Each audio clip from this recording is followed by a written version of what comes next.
Yo, yo, yo, what is up, everybody? Right now, it's time for a reaction video to Dante versus Clive, the newest death battle. Before watching, when it comes to this battle, hold on, let me check OBS real quick. Okay, it's recording. Okay, good. But yeah, before this episode came out, this really surprised me.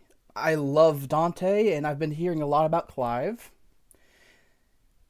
but I mostly stayed away from research on this. But from my basic knowledge on both, I think Dante may win, and I hope he wins. I hope he wins because he's my boy. But there's nothing else to talk about right now. Let's get this started. Boom.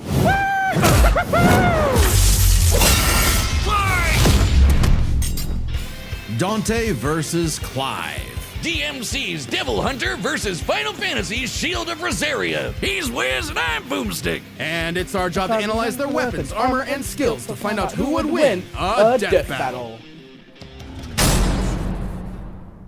It's a dangerous world out there. Cultists, demons, and evil businessmen lust for power, and every day brings a new cataclysm humanity must face. This world may seem like the end, but for a devil hunter like Dante, it's My party boy. time. Who'd expect anything less from the son of the legendary demon Sparta? A dark knight who, thousands of years ago, woke up to justice and sealed away the demon lord, Mundus. But then Sparta mysteriously died, and his wife got iced by some demons, leaving Dante and his brother Virgil separated. Despite a long-gone family, Dante kept a chipper attitude and set up a business dedicated to one thing. Killing demons? And with Hell the blood yeah. of Sparta running through him, Look at he's that. the Look at best my boy in the go. business. By harnessing his own demonic energy, Wait, right Dante there. bolsters his speed, power, and durability, letting him block kaiju-sized punches, move faster than a meteor, And regenerate like an unstoppable force of nature. As long as he has the energy, he can heal from getting shot, stabbed, sliced through.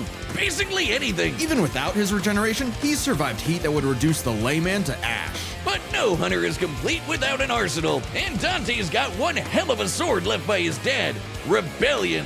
Plus ebony and ivory, two magic pistols with endless ammo Let's clips. go. And they say the perfect gift doesn't exist. But Dante's full arsenal is far larger and stranger. Like King Cerberus, a shape-shifting set of elemental nunchucks. Cavalier, a pair of buzzsaws that are also a motorcycle. Balrog, Yeah. fiery fisticuffs for boxing and capoeira. And Navan, a guitar. An electric guitar. There's also Lucifer, a backpack of endless laser swords that Dante got after slaying... Actually, we never see how he beat Lucifer. Yeah, you know someone's a badass when they off-screened the actual devil. Then there's my fave, Dr. off-screened Faust, a idiot. sentient hat that turns Dante into basically Orville Peck. Oh, and shoots crystallized demon blood. Dante needed this and much more. Don't when use he that got a fucking warm weapon in the welcome game, from by the the way, brother guys. he thought long That dead. spends all your In money. a twist of fate, Virgil was alive, but went down a very different path. While Dante was partying, Virgil studied the blade, seeking the power he needed to exert his will, even if it meant killing his own brother. Something he came close to doing in their first meeting. But the defeat only spurred Dante's awakening. He learned to teleport using Trickster, slow down time through Quicksilver, and double-team foes with Doppelganger. With a slick pose and the right timing, he can royal guard dang near anything, then use the absorbed energy to armor up as a dreadnought. And then there's Devil Trigger, a super form Dante achieves through his supernatural power. By tapping into his inner demon, Dante can fly and gains an enormous boost in speed and power. Naturally, his rematch with Virgil went very differently, and that was far from Dante's peak. When Mundus got up to his old tricks, Dante battled the Demon Lord in a vast sea of stars, a universe Mundus created on a whim. Even later, Dante one-shot a stronger alternate future Mundus who had hell yeah. completely merged with the demon world. So he's kind of a big deal. I don't know. Literally, Mundus became a living universe just for Hell Dante yeah. to shoot him in the face. Then there's Argosax, a god so astronomically intense he had the power of every other demon in existence, a divine deity of the sun, that Dante also shot in the face. Oh, that guy! I completely forgot about him. Funny, so did Dante.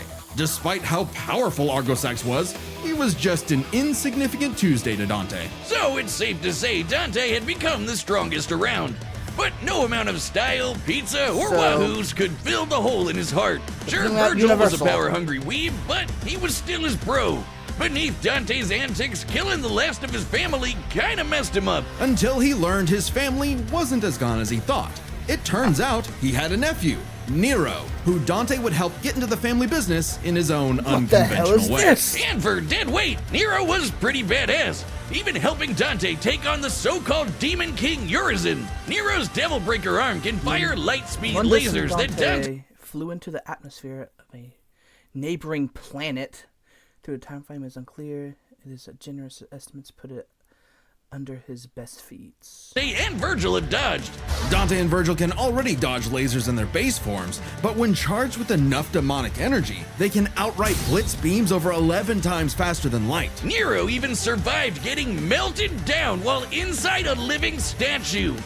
It's a long story. And that's the same sort of regeneration that Dante has, meaning he can survive being turned into a puddle. Nero's arm couldn't regenerate because Virgil removed Nero's demonic power. He regained his power later and immediately regrew his arm. Dante was ready when Virgil somehow returned. Again. And oh no. Don't tell me... Okay, please, Clive. Don't have anything that can remove demonic power. Please. I want my boy Dante to win. Please. Made an apocalyptic demon tree for what else? More power! With the entire world now on the line, Dante had to get serious and fully embrace his human and demon sides alike by stabbing himself. Holy shit, Dante has been impaled so much, he decided to make it how he powers up. So he got his greatest weapon, Devil Sword Dante, and became Sin Devil Trigger. This is Dante's demon energy at its peak. He can fire lasers with Loose, obliterate with the fires of Judgment, and surpass even the legendary Sparta. But although Dante was totally a match for Virgil, neither of them would budge on their ideals. Both were destined to duel until one was dead forever. But thanks to Nero and two well-placed bitch slaps, they got some sense knocked into him. Dante realized that if he couldn't make Virgil abandon his ways, he might as well keep an eye on him. In one fell swoop, the two severed the world-spanning demon tree and prepared for a permanent departure to the underworld. You can choose your friends, but not your family. But if that's what it takes to keep Virgil safe, or rather to keep the world safe from Virgil, Dante will deal with it. And all things considered, he's happy slugging it out with his bro. Maybe happier than he's ever been. Proof that as long as you have the human drive, even hell can become a paradise sweet enough that a devil may cry. Hell yeah. Okay, let's see what Clive's got. Yes, it's an emergency! This fight's gonna have a banger soundtrack, but my headphones broke! Well, good news. This battle is sponsored by Raycon. Keep your ears open and your holiday playlist rolling with Raycon's essential open earbuds. These open ear earbuds buy Raycons, big brand like Matt. Everybody, buy some Raycons. Site-wide. There it is. Use Battle the open code, guys. to Use save it. on Raycon That's audio battle products. open. We tell the tale of the kingdom of Rosaria and its prince, Final Fantasy. Clive Rossfield, It's a man destined to be a dominant, the host to a 16. mighty guardian icon. I had to think about Anybody that. who's a dom can draw on magic life Fucking- juice called Fucking Roman, or the fucking numbering system. I had to think about it for a moment. Ether, becoming a big scary monster. And commanding the element they embody to create storms, slay armies, and split the sea. Dominants are forces of nature, and Clive would be the dominant of the Phoenix. Well, he was supposed to, but Big Bird said no thanks and instead picked his sick little brother Joshua.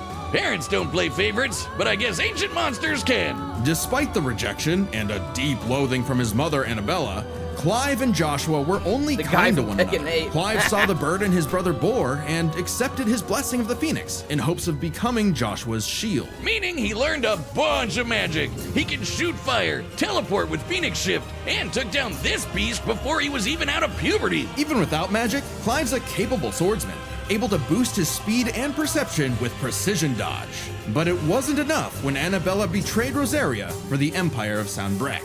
In one night, Clive's knights, people and his own father were slaughtered before him. Quick, someone use a phoenix down!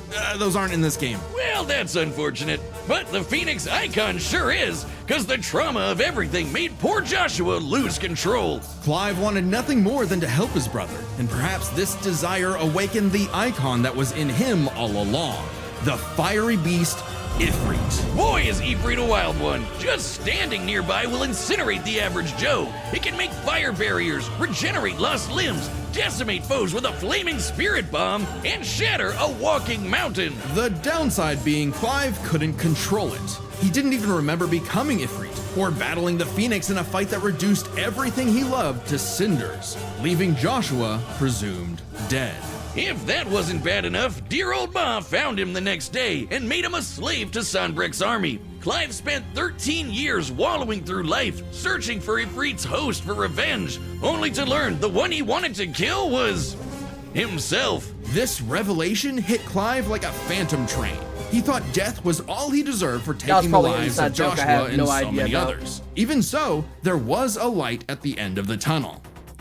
No, not like that. Thanks to his friend Jill, the outlaw Sid, his doggo Torgal, and a very therapeutic battle with his self-hatred, Clive learned to carry the torch for his brother, fighting the real problems plaguing his world, crystals and racism. In the world of Valisthea, prejudice is alive and well for bearers. Basically, anyone who can use magic without special crystals. So what better way to dismantle the system than to help fellow bearers and destroy the mother crystals ruining the planet, all while picking up some nifty abilities. Through a mysterious power that lets him absorb icons, Clive took Garuda, an avian with sharp slashes and sharper talons. From Sid, he received Ramuth, so he could summon lightning. From his bae Jill, he got Shiva to freeze lava. Acheon's abilities like Rift Slip and Diamond Dust manipulate time as opposed to Precision Dodge, which heightens Clive's speed and perception. And even time itself. With Titan, he can block and absorb blows with earth-shattering fists. From this Dragon Prince, he got Bahamut and some deadly lasers. And through Odin, he can slow the flow of time and slice apart the fabric of space. Looks familiar. With these powers, Clive stepped up to lead the bearers, and even reunited with Joshua, who was alive all along. Surprise! Clive spent 5 years freeing the land, and became hot as hell while doing it. Well, no, not well, yeah, that way, but also through Ifrit. By using part of Ifrit's power, Clive can set himself aflame, activating Limit Break to boost his abilities. But Limit Break is far from Clive's limit. After absorbing the Phoenix essence from Joshua, he became Ifrit Risen. Now fully in control of the monster that had tormented him, he embraced his role as a shield for his brother and friends. Just in time to battle in space, block a planet-wiping blast, and overpower this dragon at the speed of light. That's no exaggeration. Ifrit Risen is literally stated to move at light speed. Not surprising when Clive has intercepted lasers over 3 times faster than that, and overpowered Omega, a god-slaying weapon that can destroy, and I quote, all of creation. But what made Clive strong enough to do all this? You know, besides the majestic man cleavage. Turns out Clive's birth was orchestrated. He was intended to become the vessel of Ultima, an ancient, all-powerful being that created humanity, but abandoned them after they developed free will. Meaning everything that happened was the fault of one person, God, the bastard! But Clive wouldn't be a puppet. If God was in the way of humanity's freedom, then God was gonna die! Easier said than done. No shit! Ultima was stronger than anyone Clive had faced, able to warp all of reality to create a universe. But Clive had a secret not even Ultima foresaw. Over his journey, he developed a special state of mind, Logos. AKA someone powered by human will and the bonds of consciousness with others. Okay, that sounds like anime friendship crap, but trust me, it made Clive a badass who could surpass his limits, getting stronger over the course of just one fight. So much so that, despite struggling against Ultima initially, by the end of the fight, Clive took out Ultimalius, a more powerful amalgamation of Ultima and his entire species, all while Clive was in his base form. Ultima literally became Ultima Squared, but Clive still kicked his ass. Using his bonds with his brother, his friends, and his unbridled will, Clive killed God in a giant 999,999 damage punch! Okay, so it really was the power of friendship after all. Man, this guy's got a future in shonen. Well, except we don't really know what happened to Clive. Whether he lived or died, though, doesn't really matter. It was his journey and the world he created that made his life meaningful. Clive's dream of a future where everyone can live and die on their own terms had become a reality. And his stories were written up in a book by a certain Joshua Rusfield, which he titled Final Fantasy. Okay, from what they given me, both are Universal. How deep they go into Universal is iffy, but from what they gave speed-wise, Dante's faster and has more varied weapons. So, actually, please, Dante win. I'm leaning my boy Dante. Please, Death Battle, give me this Dante win, please. The battle's coming up next, so call your winner now, folks, just like our sponsor, DraftKings. The NBA season tips off. Gambling. All right, the combatants are set, and we've run the data through all possibilities. It's time for a Death Death Battle! Come on. Give me it, yes.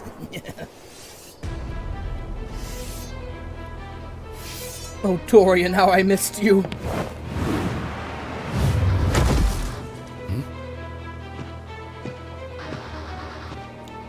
Hey, I heard your fiery friend is causing trouble, and I'm in the business of dealing with trouble. Leave now. I have a god to kill. The last thing that will stop me is a demon.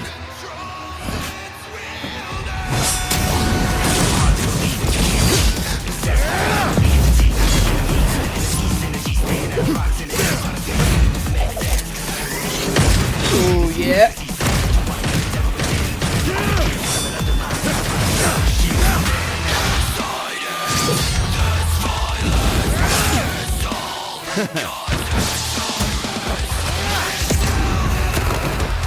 Let's rock!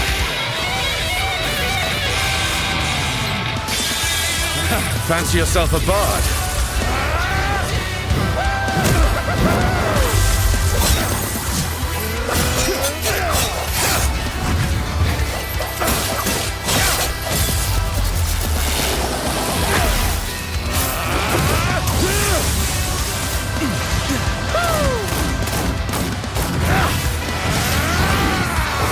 You have to get it. Oh. Stay down!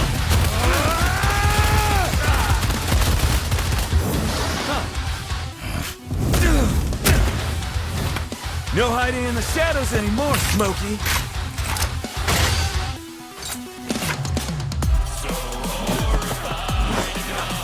Time to see the light! Hell yeah.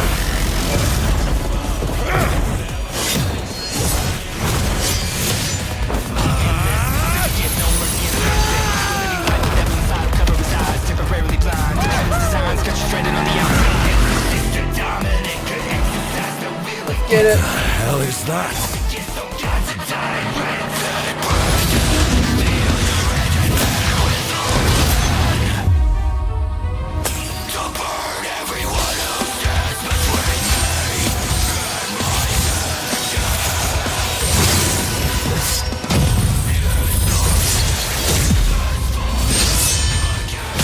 Virgil's got some competition.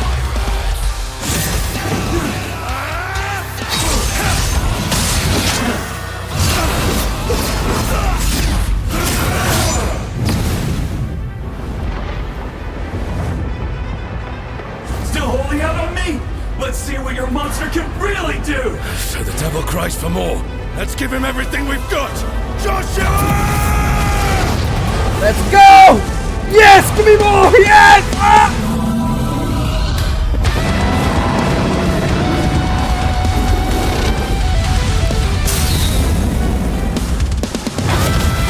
Hell yeah! Hell yeah!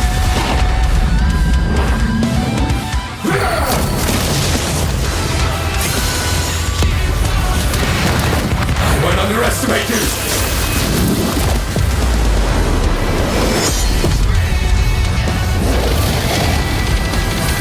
Oh my god, yes!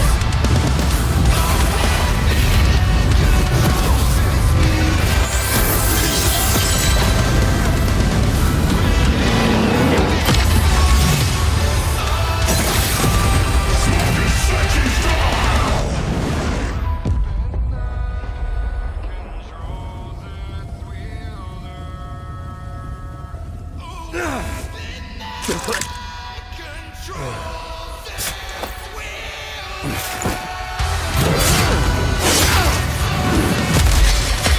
no. Just once. I need more. It's been a bash, Smokey. Jackpot! I need every...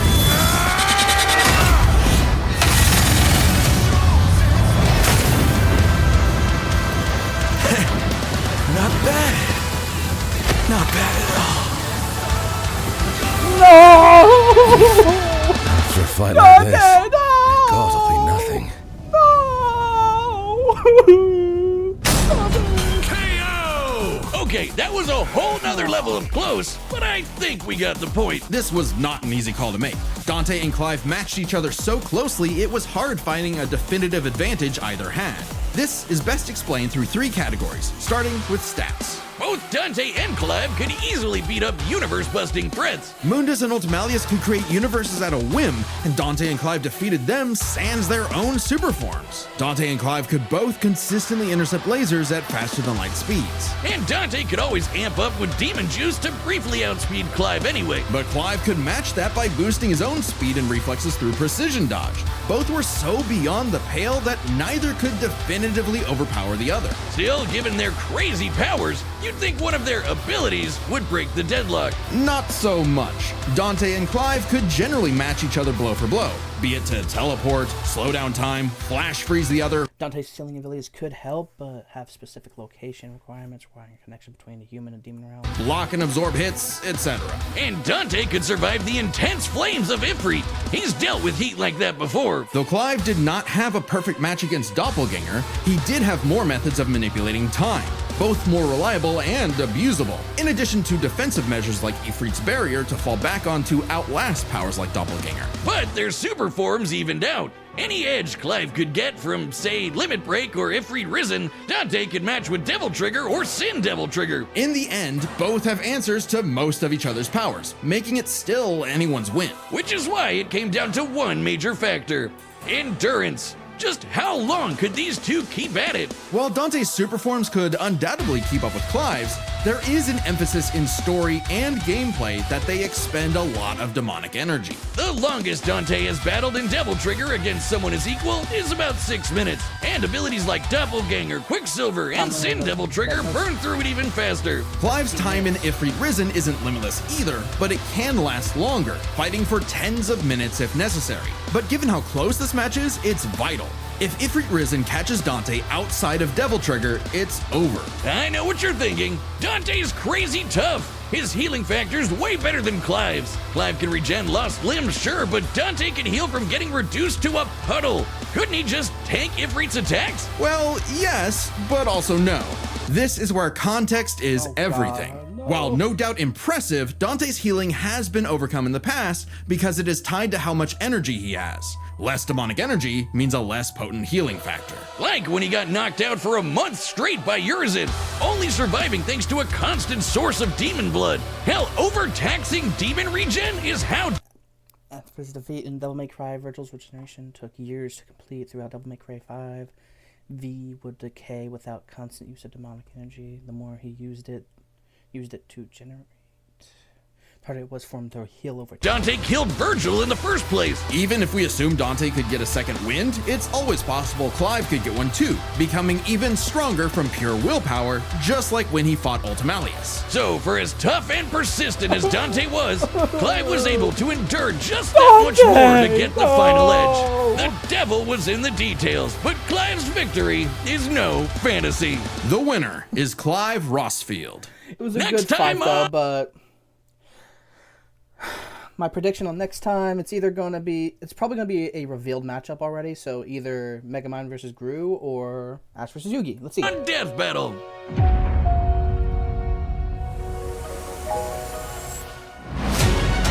Ash versus Yugi.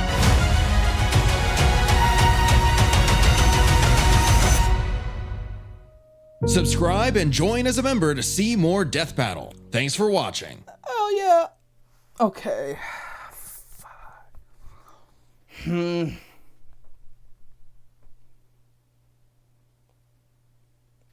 My boy lost. I'm sad. But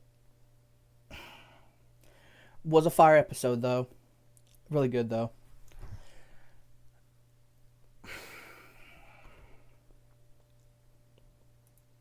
His entire species. Got to kill. The only thing I could say negative-wise The is last thing that will stop me is a deep. some of the movement, like some of the scenes seem kind of disconnected. Like, hold on.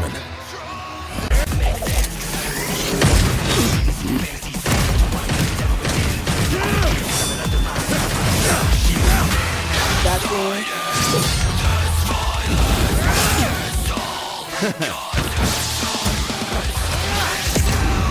But yeah,